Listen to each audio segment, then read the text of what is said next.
Nancy, get out of here! Dad! Daddy! Hello. Hey, hi, Jeanette. Mary, you're being called out front and they said to bring your purse. Probably one of the kids needs money again. Get a day off. These will be kids! I need a break anyway. Bye.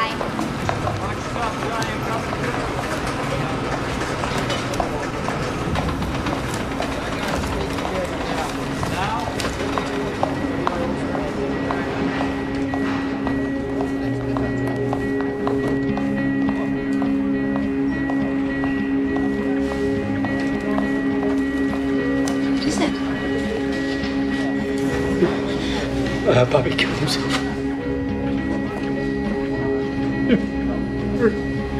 He jumped off a bridge. He's gone.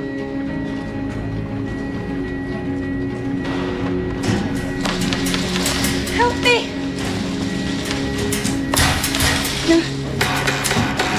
Help me! My son is dead! Let me out!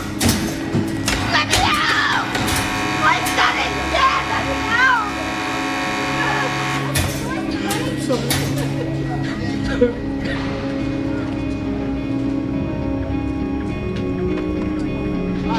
Joy, slow down. What's wrong?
Death of a loved one is always tragic, but the death of a young person can be particularly painful because that person had his whole life ahead of him.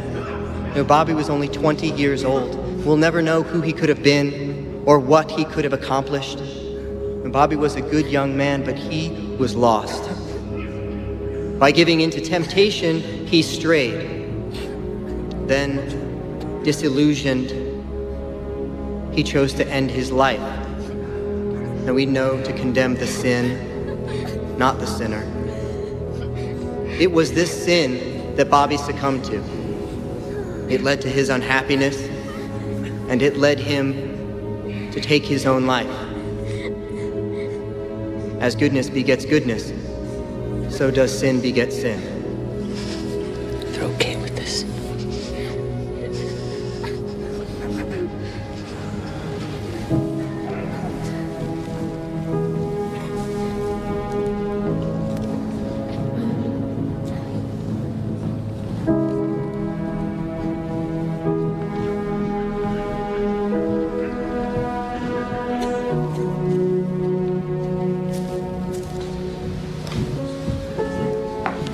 You're running low on sandwiches. Mom, do you think Bobby got salvation? I don't know. Suicide is a sin, but maybe God knew that Bobby wasn't in his right mind. I mean, why would God allow Bobby to go to hell if it was in his power to cure him? I don't know, Mary. Pull yourself together. People are uncomfortable enough.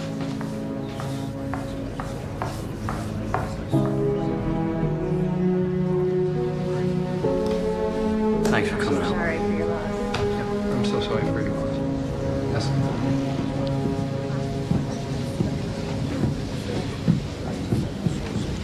Mrs. Griffith?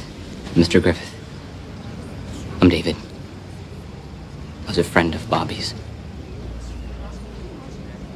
I wanted to offer my condolences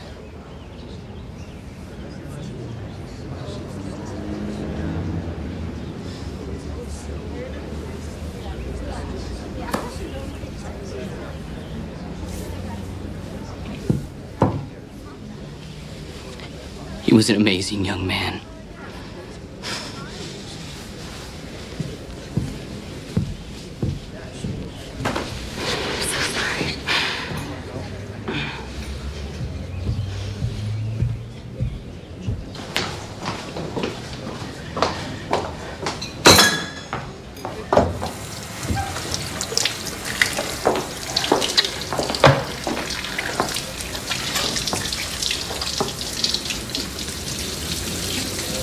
Aunt Mary, David is a good person.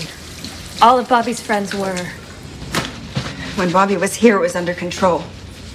Then he moves to Portland and someone puts all these ideas into his head. It wasn't like that. David cared for Bobby. We're his family. We knew how to help him. He wanted to change, to be closer to God. To be closer to you. Then he just got further and further into that lifestyle, and then he couldn't get out. Do you believe everything they tell you in church? I know you and Uncle Bob meant well, but that sermon... Bobby knew the repercussions of a homosexual lifestyle. Bobby was good, decent, and kind. Someone who didn't even know Bobby stood up there and condemned him, and you let him. Bobby did everything he could to make himself acceptable to you. He was so good and bright and funny. He should be praised. I'm sorry you can't see it that way. Maybe you should go. Fine. I left Bobby's things in his room.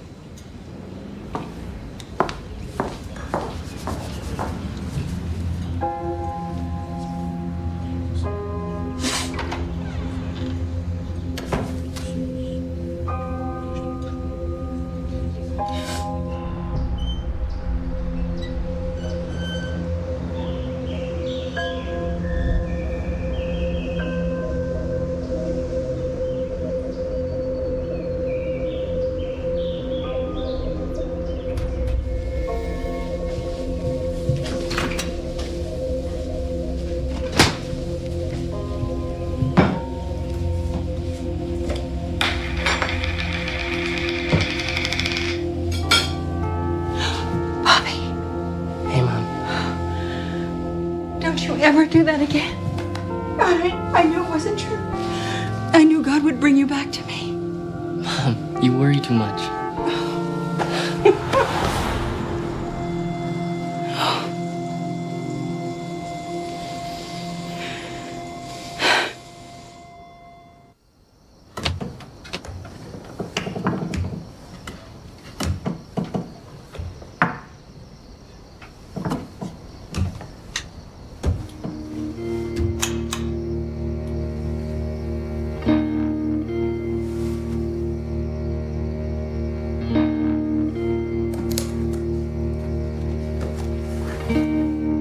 Slowly sinking in a vast lake of quicksand, a bottomless pool. I wish I could crawl under a rock and sleep forever. No one understands me. No one in this house can accept my side of the story. I can feel God's eyes looking down on me with pity. I can't ever let anyone find out I'm not straight. It would be so humiliating. My friends would hate me, and my family. Mom. I've overheard them. Oh, thank you. They've said that they hate gays, and even God hates gays. It really scares me when they talk that way because now they are talking about me. I don't want to choose sin. I don't. I am so mad and frustrated, God. I seem to be at the end of the road. Why do you remain silent? May 30th, Memorial Day barbecue. Had fun. Mom was her sweet and funny self, like the old Mom. For a second, it felt like the old days. She smiled at something I said, and I saw in her eyes that for a second she forgot what she really thinks of me. The anger never erupts. My timid nature